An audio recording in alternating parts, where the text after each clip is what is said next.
Distribution week at all-time highs for ES. Is this the yearly top? Where should we look to buy the dip? Let's talk about weekly pivots and the weekly plan for trading the week of August 3rd. So last week we saw exhaustion at the highs from buyers, and this 64.55 area was sold into twice. Both of these actually putting in look above and fails. And the second look above and fail of 64.55 on Thursday really triggered the corrective action which dominated the rest of the week. The main pivots we were watching last week were 6400, 6373, 6352, and 6335. And although we did see a response at each one of these pivots, especially 6400 early in the week, and then 6373 on Wednesday put in a really nice response. After the second look above and fail of 64.55 after Microsoft and Meta earnings, we saw acceleration to the downside and a change in character to all pops being sold, and really impressive strength from sellers to defend every key backtest and for a lower high and then make continuation to new lows. So likely a combination of high time frame longs taking profits and then sellers coming in to reoffer every backtest.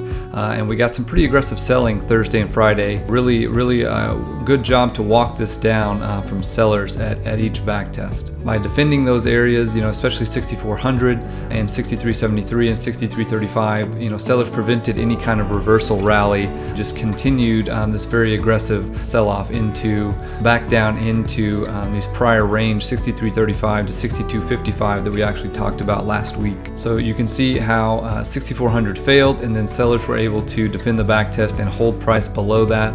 6373 failed, and sellers reoffered the backtest to prevent that reversal rally and then saw new lows. 6335, the prior range high, failed, and then very important defense, rejected the backtest here after NFP on Friday, and this is what really accelerated the sell-off back down into 62.55, the prior range low from early July. This sequence at 63.35 was very important for sellers, where this being the prior basing range, the prior range high and range low, whenever we failed back under 63.35 and then rejected the backtest, that favors that full range traversal and rotation back down the range into the prior range lows at 62.55, where we spent a lot of time trading on Friday. Some of the best setups this week, really the best continuation was on the short side, and the two look above and fails of 64.55 were some of the best. So the first Sunday gap up into 64.55, put in a high,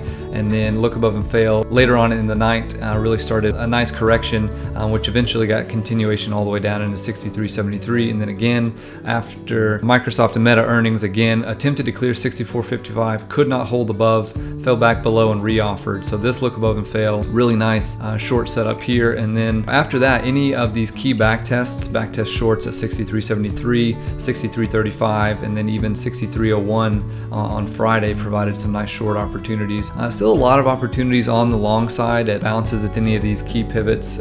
Some nice longs off of 6400, the backtest of 63.73, and then the look below and failed the prior range low on Friday. The trap underneath 62.55 was really nice, and then even late day Friday, a really nice failed breakdown of a low of day on Friday, and also this 62.41 weekly low back from July 16th, and the original look below and fail of this basing range. So Friday we swept both of those, swept low of day and then swept 62.41 for a failed breakdown that actually provided a pretty nice long into the close for a little bit of short covering ahead of the weekend. Now on higher time frames, this is a very healthy correction, nothing at all to suggest a yearly top or anything like that. There's some very nice weekly pivots below that could make for nice swing lows for a move back to all-time highs before end of year. Specifically 61.61 and 61.02 would be areas I would be looking to be covered on the majority of shorts and looking for areas to buy the dip. 61.02 being the prior range high from this base in June that we broke out of, which ended up starting this rally into new all-time highs. So I lean towards this being more of a shallow correction in the 5 to 7% range. Now 61.02 being lost and offered on a backtest would potentially favor a larger correction and range traversal back down the range into this prior range low at 59.80. So that would make 64.70 more of a longer term swing high high in that case. For this week, sellers control as long as below the prior range high at 63.35 and 63.73 also if we were to be able to push back into that. So 63.73, 63.35, the two main areas that sellers want to defend this week in order to see continuation lower. And the main pivot for this week will be this 62.40 area, that prior weekly low 62.41, and then the Friday low at 62.40. So buyers want to hold this or trap any test below that and then reclaim this 62.60 area in order to try to push back up and back test some of these failure points. 62.95 being the most immediately important here. So holding above 62.95 favors rotation higher into the 63.35 back test. Big spot for sellers to defend there if we see that. If 62.40 fails and sellers are able to hold below that and keep that area offered on any back test, then that does favor continuation down into some of these prior pivots at 62.08, 61.83, 61.61, and then like I said, 61.61 to 61.83 area, or all the way down into 61.02. Any of those could be potential areas for higher lows and swing lows for a move back to 62.60 and then back to 63.35 if that is able to reclaim. The top setups to watch for this week would be a failed breakdown, look below and fail of Friday's low for a move back into 62.60 and 62.95 above there.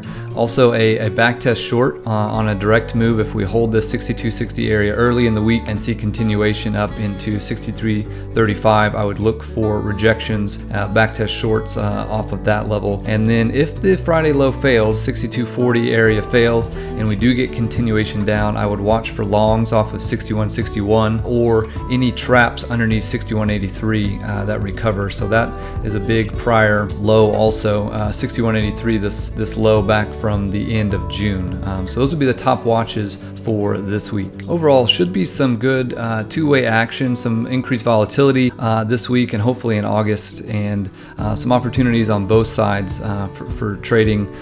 So that's the weekly plan for ES for this week. If you'd like to trade this live with us every day, come check us out at Trade with Insight.